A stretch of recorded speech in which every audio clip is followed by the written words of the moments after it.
আমটা বানানো হয়েছে। এটা হলো মোচা। মোচা হচ্ছে একটু ছোলা দিয়ে, এটা হচ্ছে বড়া, নিরামিষ মোচা যাকে বলে। সামান্য একটু নারকেল দিয়ে, ঘি দিয়ে এটা বানানো হয়েছে। আর সাথে ছিল জিরে আর ধনে ভাজা আর একটু টমেটো। এই দিয়ে এই মোচাটা বানানো হয়েছে, মোচার তরকারি যাকে বলে। আচ্ছা, এটি হচ্ছে একদম জ্যান্ত রুই মাছের ঝোল, একদম জ্যান্ত নড়া একটা বড় রুই, তারই একটি পিস আলু দিয়ে একটু রসা মতো করা হয়েছে, একটু ধনে পাতা টাতা দিয়ে এটা করা হয়েছে।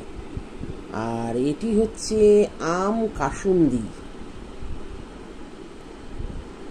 মানে আমের সাথে ওই সর্ষে বাটা মিশিয়ে মাখিয়ে আমটাকে ভালো করে গ্রেট করতে হয় প্রথম, করে ওই যেরকমভাবে আমরা যেরকম ওই চিংড়ি ভাপা ঠাপা যেরকমভাবে মাখি, চটকে মেখে ওটাকে ভালো করে রোদে দিতে হয়। সাথে একটু নুন মিষ্টি থাকে, কাঁচা সর্ষের তেল দিয়ে অসাধারণ খেতে। এই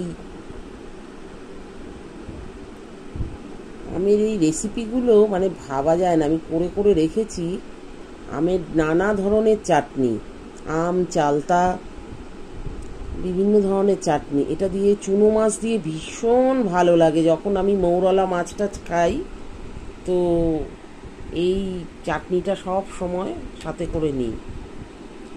তো আজকে এটুকুই দেখিয়ে দিলাম। আজকে আর খাওয়া আমি দেখাতে পারছি না, আমার ভীষণ জোর খিদেও পেয়ে গেছে।